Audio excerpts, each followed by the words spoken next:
Runner Video Drum Lessons on this August 31st, 2006. We're going to talk about Swiss Army triplets and flam accents. This podcast picks up from the April 20th, 2006 podcast entitled The Power of the Flam, where I mainly talked about how you can incorporate flams into your drum kit playing and fills. And now I want to expand on how you can develop those flams by using this exercise that puts together Swiss triplets, Swiss Army triplets, along with flam accents. And the transcription for this exercise can be downloaded by going to unirunner.com. Go to the listing for today's podcast entitled Flam Fanatic, and you can download a PDF file there that has this transcription. Now the flam accent is number 21 on the Percussive Arts Society International Drum Rudiments, and the Swiss Army triplet is number 28. So if you look at this exercise, it starts out with one measure of flam accents, played like this. You're alternating triplets, each starting with a flam, first the right flam, then a left flam.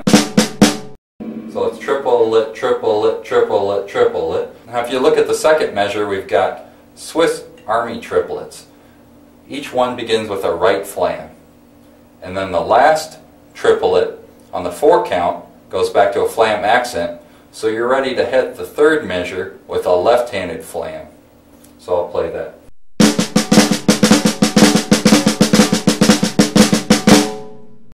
So when you come to that third measure, you're going to be starting flam accents again, but this time leading with the left flam. So the third measure goes like this.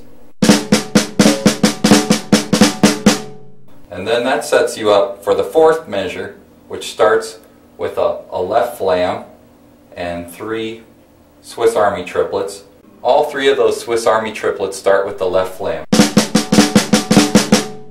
And then the last triplet on the 4th count of the last measure is a flam accent, which sets you up to start the entire sequence again with the right-handed flam. So I'll put it all together for you.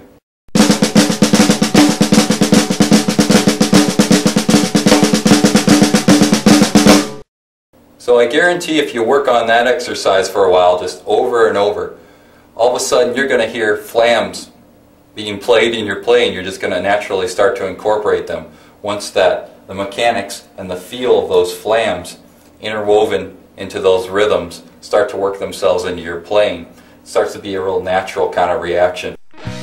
Now speaking of Swiss Army triplets, I found it very interesting this week that I had already planned to show you this exercise with flam accents and Swiss Army triplets when I received an email from Roger Lingle, who lives in Woodinville, Washington. Now in the early 70s, Roger was a student of Joe Amato.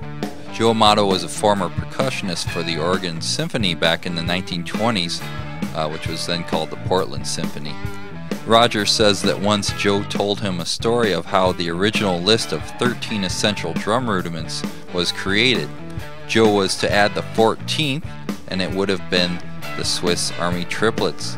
Roger says that Joe told him the list of essential drum rudiments was officially formed during a gathering after a parade in Chicago, and the drummers who were contributing rudiments were asked to pose for a photo. Unfortunately, Joe was sitting in a bar enjoying a glass of wine, and therefore, since he wasn't present for the photo, his contribution was not accepted.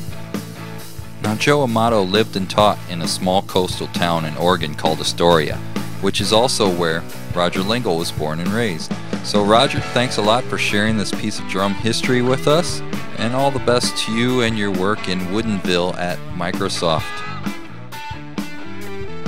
You've been watching Unirunner Video Drum Lessons, and this podcast has been sponsored in memory of Joe Amato by Roger Lingle. You can visit Unirunner on the web at www.unirunner.com. As I mentioned, there is a transcription of today's exercise that you can download in PDF format. So download it, print it out, put it on your music stand, and see what you can do with it. And until next time, keep practicing, and God bless.